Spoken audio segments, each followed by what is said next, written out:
Have you ever heard the name of that demon king who had 1,000 arms? Would you believe that a single person could wield 1,000 swords simultaneously?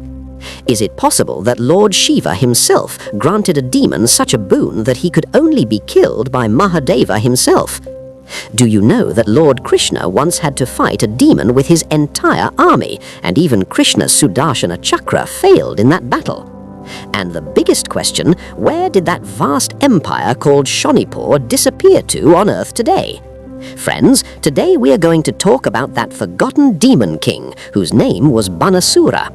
He's mentioned in the Mahabharata and the Puranas. His entire battle is described in the Bhagavata Purana, yet today 99% of Indians do not know his story. So today we unveil the complete history of Banasura's mysterious empire from beginning to end. Who was Banasura? Banasura was no ordinary demon. No, he was the great-grandson of King Bali. Yes, the same King Bali whom Lord Vishnu in his Vamana avatar measured the entire universe in 3 steps and sent him to the netherworld. Bali's son was Banajit, and his son was Bana, whom we call Banasura. The Bhagavata Purana, 10th canto, chapters 62 to 63, clearly states that Banasura's father was Bali, son of Bali, and his mother's name was Kanaka-Durga. But Banasura gained his true identity from the extraordinary boon he received from Lord Shiva himself. The story begins on Mount Kailash. In his youth, Banasura performed such severe penance to Lord Shiva that all the worlds trembled. For thousands of years he stood on one leg, burning fire with his hair, abstaining from food and water. Finally, when Mahadeva was pleased, the boon Banasura asked surprised even Shiva himself. Banasura said, "Lord, grant me this boon that my death may come only at your hands, and that I may have 1,000 arms so that I can worship 1,000 Shiva lingams simultaneously and wield 1,000 weapons." Mahadeva said, "So be it." And at that very moment, 500 pairs of arms sprouted on Banasura's body, a total of 1,000 arms. After that, Banasura established a city called Shonipur, which came to be considered invincible in all 3 worlds. Where was Shonipur? According to the Puranas and local traditions, Shonipur was located near the confluence of the Tista and Brahmaputra rivers in present-day Assam. The modern city of Tezpur is considered a corrupted form of that Shonipur. Some scholars also place it in the hills of Meghalaya in northeast India, but the most prevailing belief is that it is present-day Tezpur, Assam. Even today, Ban Theatre, Ban Ganga and Usha Aniruddha Temple exist there, bearing witness to this story. How large was Banasura's empire? The Bhagavata Purana states that Banasura had 1,000 sons. It is said that one son was born from each arm, and his army consisted of billions of soldiers. His palace was surrounded by 7 ramparts, each fortified with 1,000 cannons. He had Kartikeya as his army commander, and the waters of the Narmada River flowed automatically into his palace. He was so powerful that he attacked Swarga, heaven, and defeated Indra. Indra had to make a treaty with him. But along with his power, Banasura's devotion was also extraordinary. He worshipped 1,000 Shiva lingams every day with 1,000 hands. His palace had a huge Shiva temple where he himself danced as Nataraja and played the mridangam, a type of drum.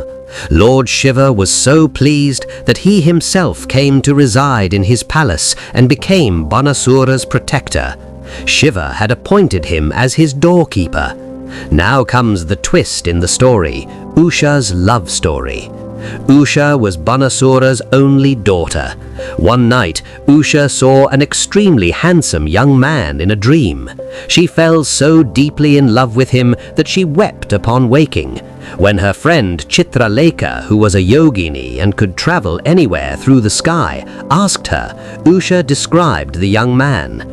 Chitralekha that very night travelled to Dwaraka through the sky, painted a portrait of the young man and identified him. He was Aniruddha, the grandson of Lord Krishna and son of Pradyumna. Chitralekha woke Aniruddha while he was sleeping and brought him to Shonitpur through the sky.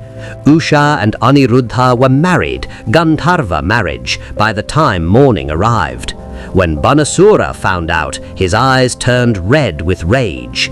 He ordered his soldiers, "Bring that man bound." But Aniruddha was no ordinary man. He was Krishna's grandson. He fought Banasura's entire army alone.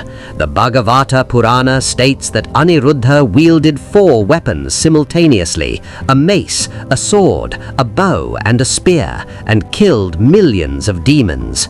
Finally, Banasura himself entered the battle. His 1,000 hands simultaneously raised 1,000 bows and released 1,000 arrows. There were so many arrows in the sky that the sunlight was blocked. Aniruddha fainted. Banasura bound him with a serpent noose. Now the news reached Dwaraka. Lord Krishna, Balarama, Pradyumna, and Satyaki arrived in Shonitpur with the entire Yadava army. A battle even more terrible than the Mahabharata war ensued. The battle between Krishna and Banasura was the most unique war in the world. Krishna released the Sudarshan Chakra, but Banasura had a boon from Shiva, so the Sudarshan Chakra returned. Krishna launched the Brahmastra. That too was ineffective. From Banasura's 1,000 hands, 1,000,000 arrows were being released every moment. The entire Yadava army began to get wounded. Then Lord Shiva himself entered the battle, because he was Banasura's protector. The battle between Shiva and Krishna. Yes, the Bhagavata Purana describes it in detail. Shiva released Jwarasura, the fierce fever with 3 legs. Krishna released Vishnu Jwara. Both fevers fought each other and were destroyed.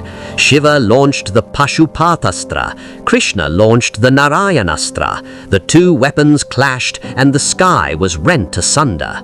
Finally, Krishna released his Sudarshan Chakra again, this time with special mantras. The chakra began to cut off Banasura's 996 arms one by one. Banasura cried out, "Mahadeva, save me!" Then Shiva pleaded with Krishna, "O Narayana, he is my greatest devotee. Do not take his life." Krishna said, "I have never violated your boon. You yourself said that his death would only be at your hands. I am only destroying his ego." Then Krishna left only 4 arms, 2 for worship and 2 for protection. Banasura fell at Krishna's feet and said, "Lord, today I have realized that you and Shiva are one." After this, Banasura celebrated the marriage of Usha and Aniruddha with great pomp. Krishna made Banasura his friend and said, "Now become my devotee." Banasura built a large Vishnu temple in Shonitpur and worshipped both Shiva and Vishnu throughout his life. But the most mysterious thing, how did Banasura's end come? There are 2 opinions in the Puranas. According to one opinion, he lived for hundreds of years, and finally Shiva himself gave him a place in his abode. According to another account, after the Mahabharata war, when Krishna left Dwaraka, Banasura also followed him to Vaikunta. Today, on Bamuni Hill in Tezpur, Assam, there is a massive Shiva Lingam called the Banasura Shiva Lingam. There is a cave there where even today thousands of rocks bear the marks of an ancient battle, as if the stones were cut by someone with 1,000 hands. So, friends, this was the complete true history of Banasura. He was neither complete villain nor complete god. He was a devout devotee of Shiva, whose ego had grown so large that Lord Narayana himself had to intervene, and today his entire empire seems to have been swallowed by the earth. Only a few temples and legends remain. Will we ever be able to rediscover that Shonitpur? Could a real king have 1,000 arms, or is all this symbolic, that when devotion is mixed with ego, God himself has to take an incarnation? This story of Banasura teaches us this. Even Shiva is bound by the promise given to his devotee, but Krishna can break even that bond, because ultimately Shiva and Krishna are one. If you liked this story, please share it with your family and friends, because this is a lost part of our culture that we are forgetting. Jai Shri Krishna, Jai Bholenath, Har Har Mahadev.